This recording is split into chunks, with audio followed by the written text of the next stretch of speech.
My name is Catherine, and I'll be hosting both Ruth and Andrew on the panel today. For those of you out there who want to look into transformation or are struggling in the area, that's what the topic is going to be on today. Often, whether you're in banking, finance, or more traditional organizations, digital transformation is one of the most complex issues out there. And in fact, the bigger issue is over 70% of those people fail to deliver on their transformation globally. Often people would perceive government to be one of the most difficult sectors and the most challenging to take on. And both Ruth and Andrew have taken on that challenge and talk about the positivity of working within government as well. And I'm really excited for them to share their thoughts with you today. So Andrew, I'll hand it over to you. You're innovation lead at WorkSafe Victoria. If you could explain a little bit about what you do and your role, that'd be great. No probs. Thanks, Catherine, for the intro. And hi, everyone. Hope you've had a really great day wherever you are right now.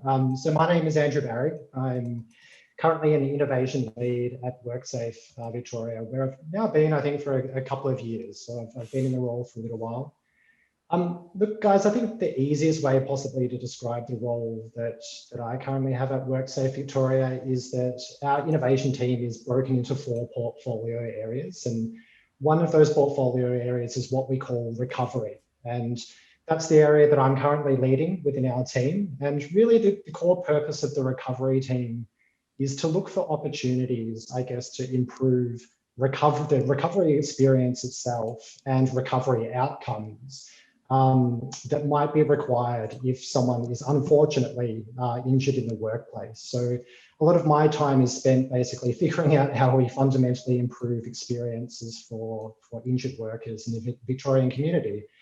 Important to point out, though, I guess, as part of that work, we're not only just interested in how to improve things for injured workers, we equally have to think about quite a complex ecosystem in which we're improving experience as well for the employers who are perhaps supporting those people, their friends, their families, everybody around them. So yeah, I guess that's the elevator pitch, guys, for what it is that I currently do as part of my role within WorkSafe.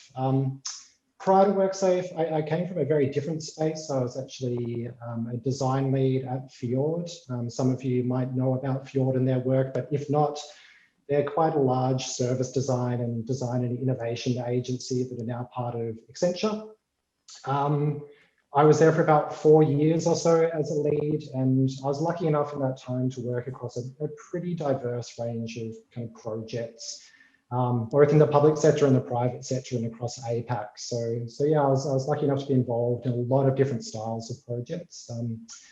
And I guess before that, like most, senior-ish designers these days, everything before that's a bit of a patchwork quilt of various design roles, across about 10 or 15 years, I guess, but mainly for me within the area of interaction design or user experience design. Great. And Ruth, hi, welcome. And you work at the Digital Transformation Agency in an interesting design role. Can you explain to the audience more on that? Yeah, hi everyone, nice to meet you and thank you for being part of this. So my name is Ruth Ellison. I work at the Digital Transformation of DTA. So we are a federal government agency and we're responsible for helping government improve digital services to make them simple, clear and fast. So what that means is that we lead whole of government digital strategies, policies and advice to look at how we create joined up and efficient user experiences. We also look at coordinating common platforms, technologies and services to enhance the user experience. And finally, the bit that I work in is the building digital capability across federal government. So what that means is I'm a bit of a connector and a coach in government. So I work with teams and coach them, and my team actually, we work with teams to coach people through how to take a human-centered design approach to designing policy, products and services.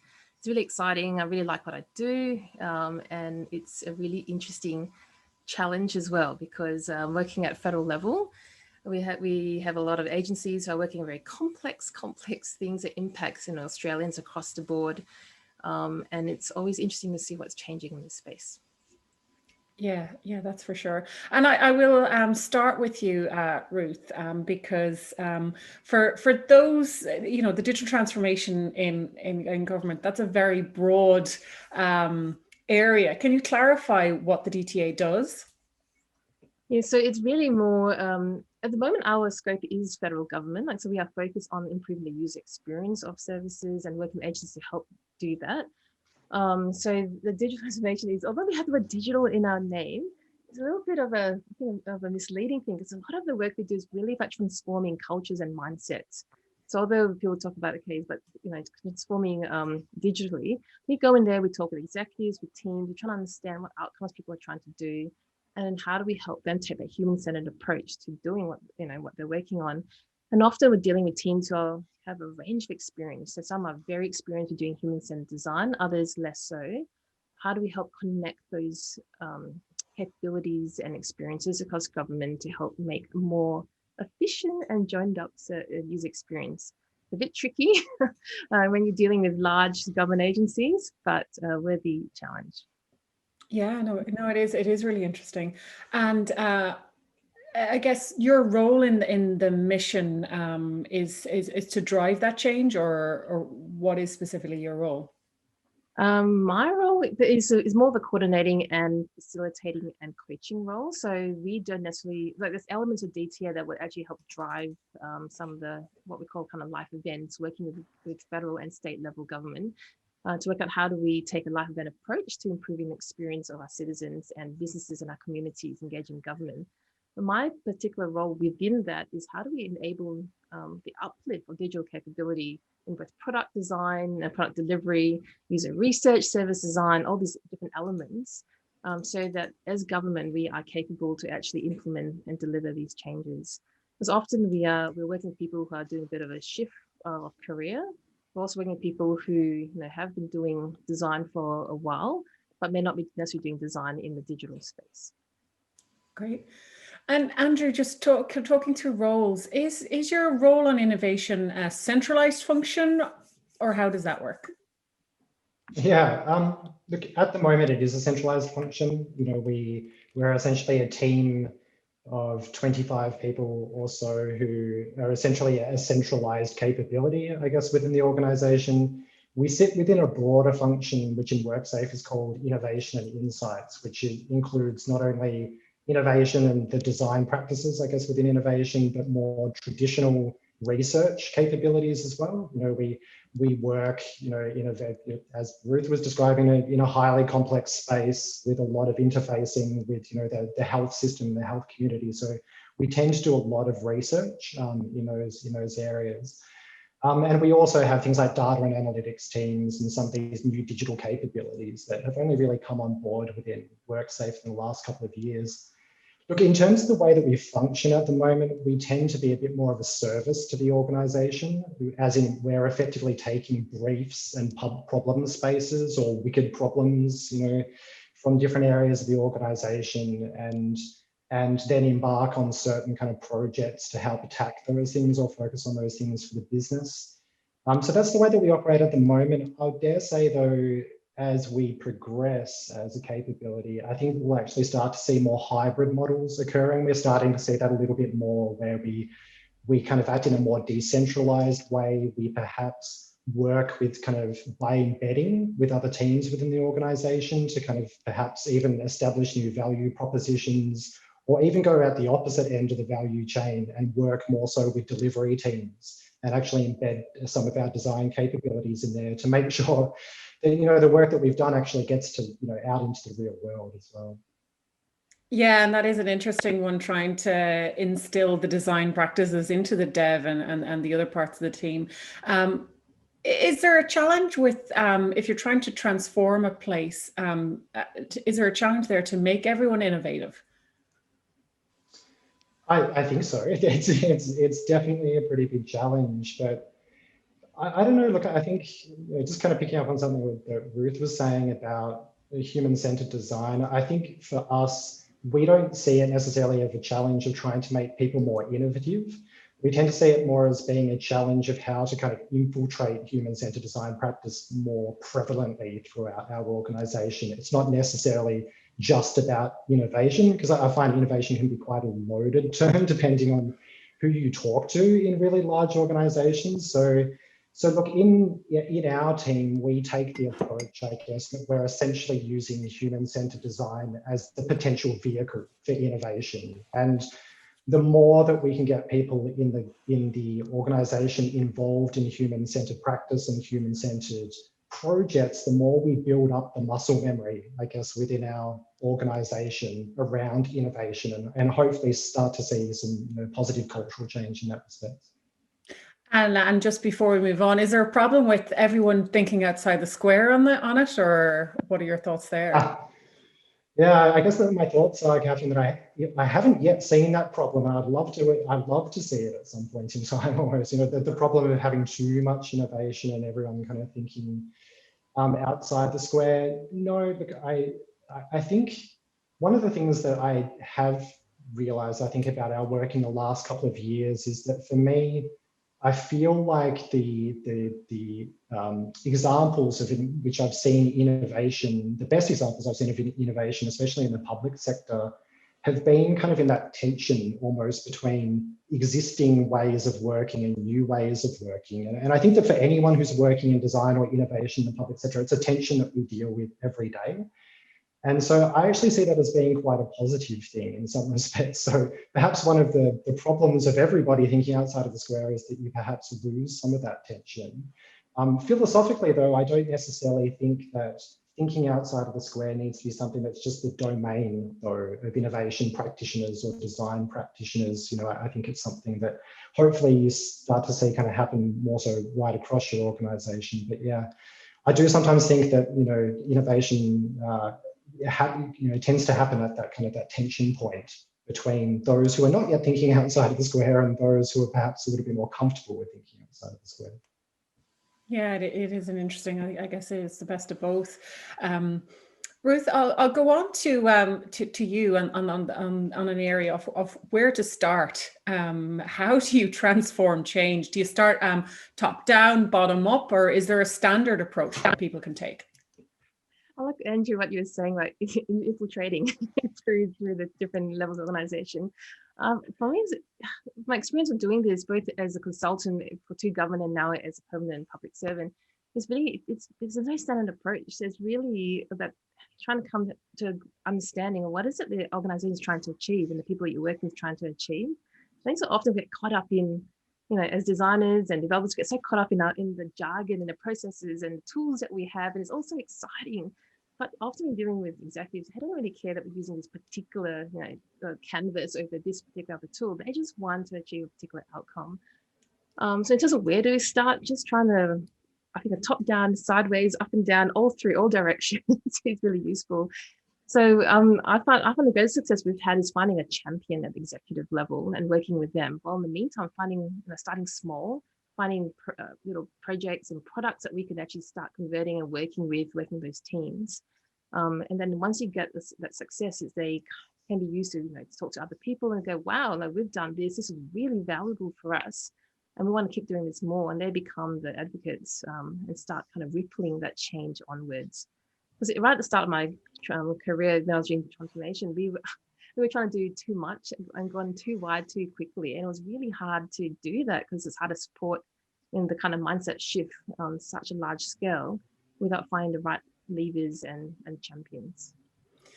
Yeah, and it's a really good point to just tackle it at all angles. I guess you have culture and personality is probably the biggest challenge for people. Ruth, I'll ask Andrew this because I'm assuming, and you can butt in afterwards, but I'm assuming executive buy-in is a little bit easier at the DTA on digital transformation. But Andrew, how is it for you? Yeah, look, I mean, it's probably different, but look, I don't think that we've had too many difficulties with the fundamental buy-in around digital transformation within our organization, mainly because in the last few years, at least, it has been fundamentally aligned to a broader strategic objective that WorkSafe Victoria has embarked on, right? So this is my personal experience of the digital transformation projects that I've been involved in, is that they usually come as part of a broader strategic intent within the department or the organization that you're working in. And that intent might be something like, we fundamentally know that we have to improve, customer experience, or aging systems, or legacy tech that we've had since 1978, or whatever it is. So no, I think that our executive and our board is pretty fundamentally aware of why it is that we need to do it, and the fact that that we're embarking on this. That's like almost the basics of it for me, though. I do totally hear what Ruth is saying around that approach of needing to find champions ongoing, though, because it's one thing to say that you're transforming, but transformation is an ongoing process. And I think that you need to find you need to find champions at a higher level to talk about how's it going? Where do we need to go next? Where is the strategic kind of direction of the business going, and are we still even aligned on what we need from our transformation? So yeah, that's kind of equally important. And I think, look, so far so good is, I guess, what I can say in terms of what I found within WorkSafe about finding those champions. Obviously, it's always an ongoing process, but we've had some success so far. You're right, Andrew, that sustained change is challenging, isn't it? Because you get an executive, they on board, they bring along a bunch of people, then they leave to another organization. Sometimes you have to start that journey again. Absolutely. Yeah, and Ruth, from an autonomy point of view, does your leadership team provide it to you in terms of, and you to other people in terms of those implementing the change? And I'm taking you as the person implementing. So how is there autonomy there? So I do. I have. I'm very lucky to work with executives who just get it in my particular section of the DTA. But the people we work with most is actually executives outside of the DTA. So we do a lot of work with executives and teams from across different government agencies at federal level. And what we found is that autonomy actually is very varied. It's because there's parts of government that's quite hierarchical, and it's just the way things have been. It always has, in government traditionally, you've got very hierarchical ways of working in federal government. I think state government is a lot more flexible. And please correct me if I'm wrong, Andrew, but sometimes it feels like so much more happens at a much quicker pace at state level compared to federal, because we're dealing with these massive, big policy changes, and it can take a while to shift a lot of people along those lines. So autonomy is varied. It really depends on the maturity of the organization and the teams that we're dealing with. But I think, and something you touched upon, right, the intent, I think from the executive level, there's lots of intent. I think people have bought into the intent of it, but it's now, when you have to implement it, when the rubber's hitting the road, that's where you get some of those challenges, some of the resistance, some of the, people just not sure how to actually do it in that level of detail. And that's where it gets really interesting. Yeah, and it is where to start. And Andrew, just jumping on to you, you've worked at both internal and external organizations in places like you mentioned Fjord. What have you seen have been some of the biggest barriers that block the path to transformation? Yeah, I think a couple of the main barriers that I've seen around blockers to transformation are probably much the same, whether or not I was sitting on one side of the table or the other, to be perfectly honest. So it's not like those things necessarily gave me different perspectives. I think that being perhaps a consultant or a designer from the outside, it wasn't I didn't have such a clear picture of maybe some of the complexities from a business perspective or an organizational perspective. But look, I think that a couple of the barriers that I see in digital within digital transformation, one of them I think kind of Ruth has already touched on is that I think that one of the blockers is actually how we frame transformation. And a lot of the time it's very predicated on technology, right? So there's this assumption when you start talking about transformation that it's about tech and it's about digital. And I think that what I've learned over the last few years of doing this type of work is that that's probably only one small part of the problem. I mean, it's a tricky thing to negotiate, but really the more interesting, more difficult part of transformation to design for is actually the human factors at play and the capabilities and the skills and all of these other human elements that effectively need to be built out within an organization in order to actually transform an org. And that's not just about text. So that's probably one of the biggest barriers that I've seen, is when that's not done well, to be honest, is a really big blocker. The other one that I'd call out, which is something I've been thinking a little bit about, is sometimes the actual scale of transformation and even the kind of commerce of transformation itself. I've definitely noticed in the different government departments that I've worked with who have been moving through transformation, that transformation is generally this thing, like I was saying, there's a strategic intent to do it. The organization gets some buy-in, there's a budget, and then everyone goes, awesome, we're transforming. And, you know, here's a huge amount of money, and then in a couple of years, we're all going to be transformed.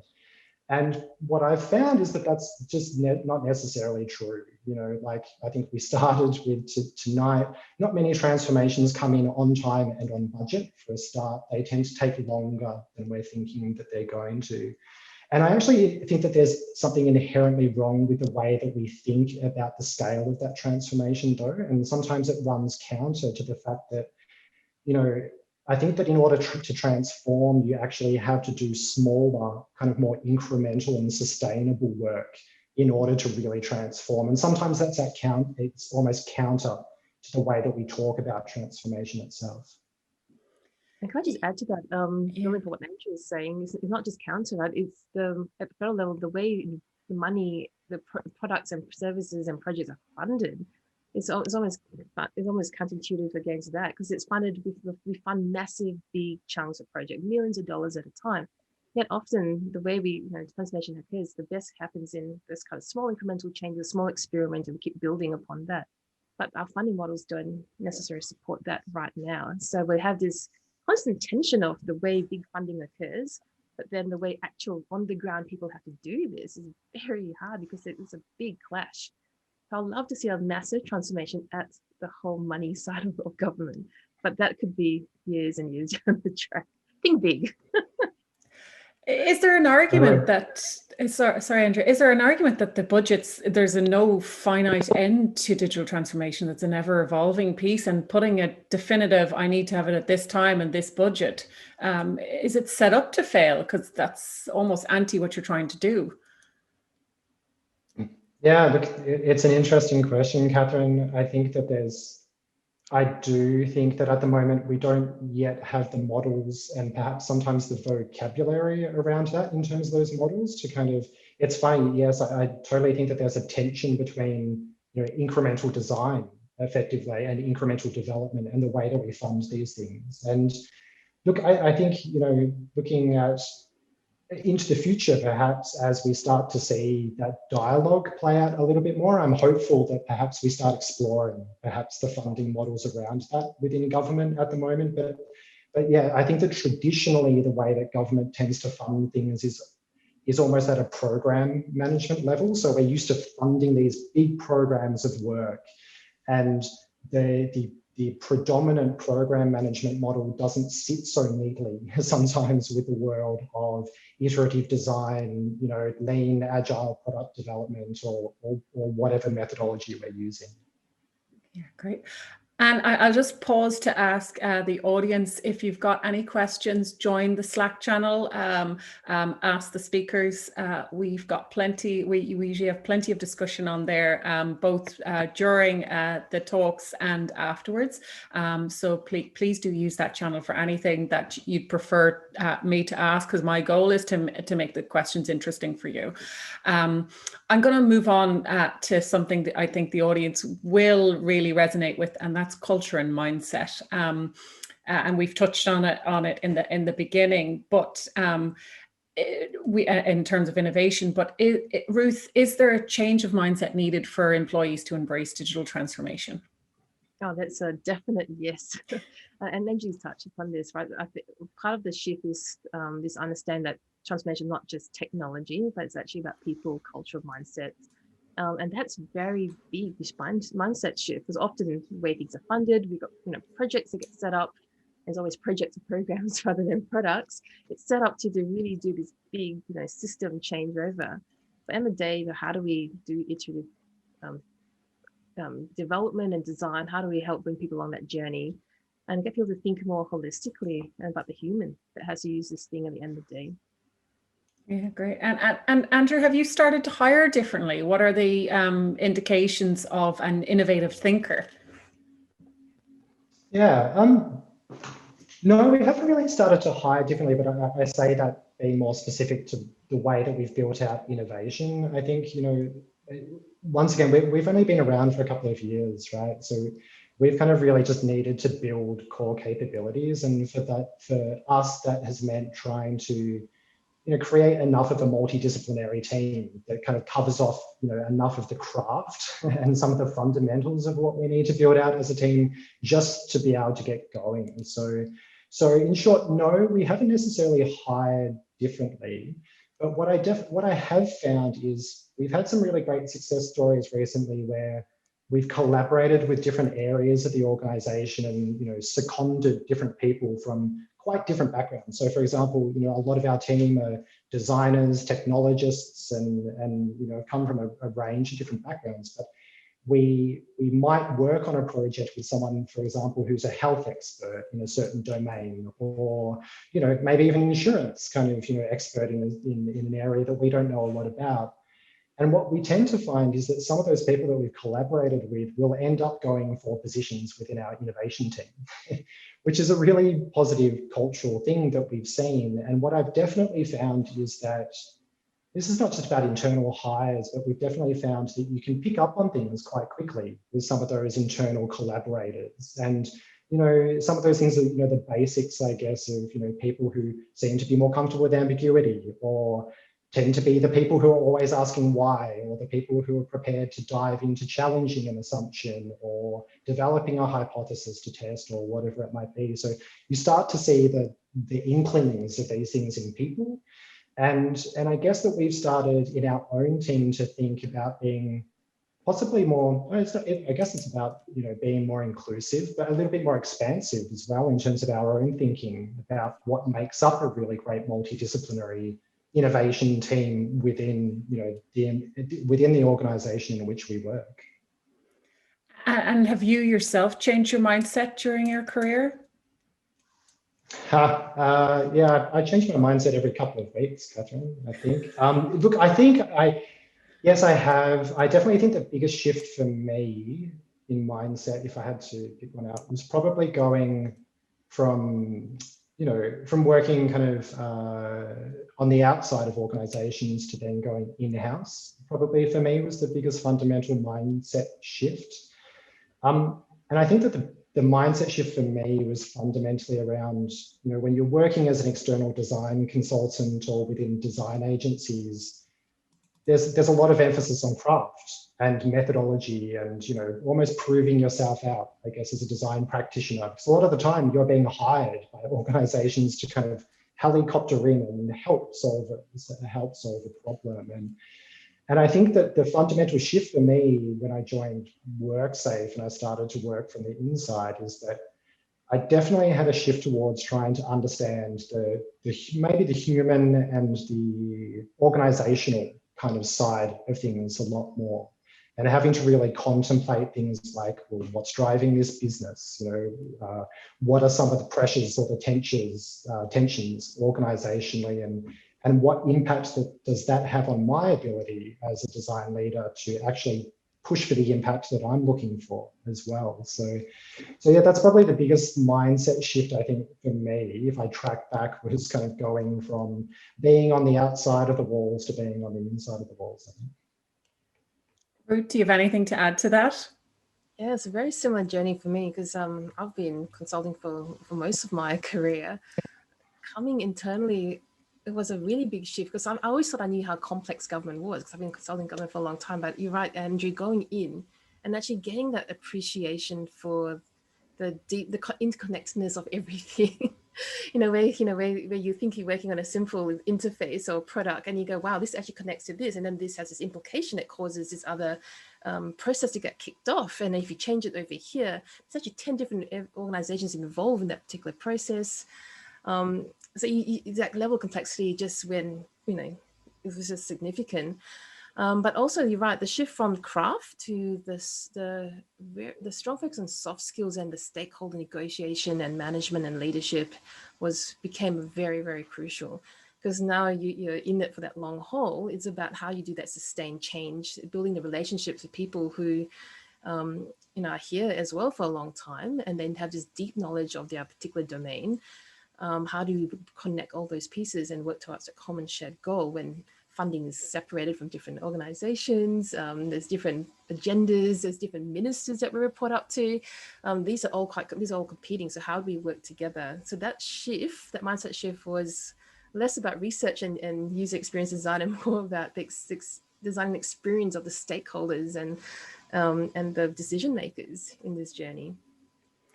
Yeah, I think what I got from both of you is working within, a lot of people think working within government is very process driven, and you can't be open to change. Whereas people in tech, they often go into tech because they're innovators, they want to change. And you're actually, both of you are so passionate about the opportunity that government actually allows you and the capabilities that it gives you. More than anything, it's change on an international level, not just within your department. And I really felt that from chatting with you both, that people, for me, it was that, and I saw the opportunities for the first time of working within government that I wouldn't have seen before.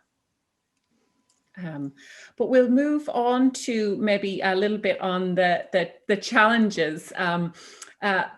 People love change, but hate being changed. What approaches do you use for getting people on board? One of the ones we use a lot is actually, we always talk about taking people on the journey. And what that means for us is actually getting people involved in designing and developing the product at all levels of leadership. So example, we used to run this program called Exemplar program. So people had 20 weeks to go out and actually experiment, where they have to do a discovery and then take it all the way through to a product and release it out into the wild. And that was interesting because we often had people who were very keen for the change, but the change, they didn't know how to approach it and how to actually do it. So part of this 20-week journey was a bit of an accelerated program where we took people through this human-centered design process. They went through discovery. What was interesting about that was people started changing the way they were thinking about the work we were working on. So instead of it just being, we're just going to release an app, it was more about, well, should we be doing that? What is the experiences like? And could we connect this to other aspects of government?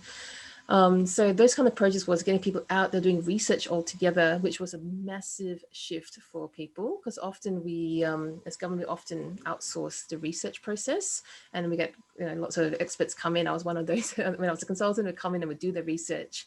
And this shift was about how do we do it as a team, so we're all building that deep understanding of the problem space and the people who have to live through that particular challenges, and what is it like for them. So part of this is getting people out in research, doing lots of research constantly and iteratively, and not just once-off sessions, and actually seeing the change through over a set period of time. So part of that journey is making sure the stakeholders also were coming along along the journey, so they could see why we're doing things. So we do a lot of what we call working out in the open, where we show a lot of our work very early on, which was a massive mindset shift for a lot of parts of government, because often you have to wait for it to be signed off all the way throughout your hierarchies before you can show it to anyone else.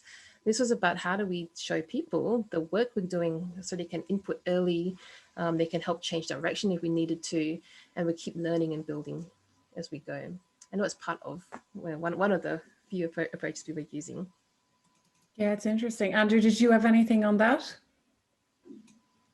Yeah, look, I definitely, what Rose was just, what we were just talking about, what Ruth was just saying about taking people along for the journey, I guess is definitely a tactic that we try and use as much as possible within the group to I guess kind of like alleviate nervousness perhaps sometimes about our processes.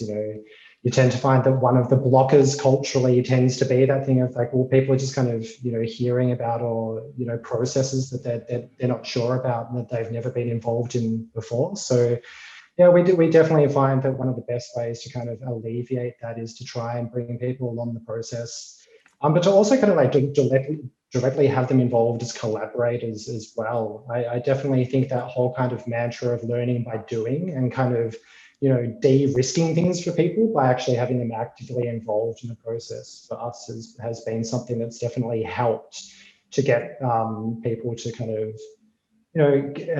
give our team some space, but to also kind of learn from those processes as well. Yeah, it's interesting. All right. Ruth, just going on to success, and what does that look like?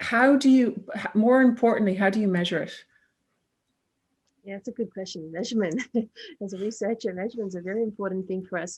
In my particular area, because we're concerned about the digital capability of public service. So for us, the mindset, the measurement is about, do we see a shift in the mindset and the culture and also the uplift capability? So we are people now with their capability as, as digital specialists versus where will they be once they go through an uplift program, either with us or with partners in the private sector.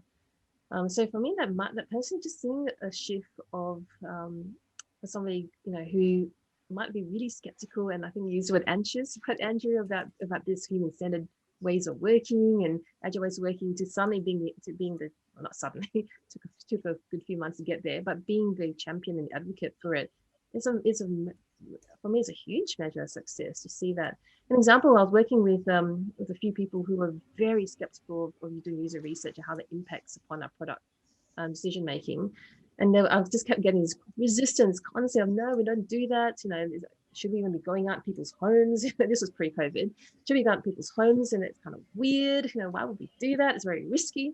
And then at the end of this process, they were going and telling the organization, why aren't we doing more of this? And they actually went back and implemented a lot of these changes themselves. So, I mean, that is a fantastic measure of success.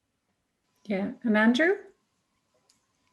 Yeah, I think, I guess the key indicator for success for our team is impact. And, I guess that what I mean by that is that I think the sole reason innovation really exists at WorkSafe Victoria is to help WorkSafe itself hit some pretty important, key aspirations and targets, and that is to help prevent injuries in the Victorian workplace and to support people who have unfortunately been injured. So, I think that our main KPIs really are around, are we actually having an impact? Are we starting to see from the products and services that we're developing or initiatives that we're working on, are we seeing them kind of push out into the real world? And are we starting to see any measurable kind of impact from that, be it positive or negative, but hopefully positive is what we're aiming for. So that's really our main measure of success.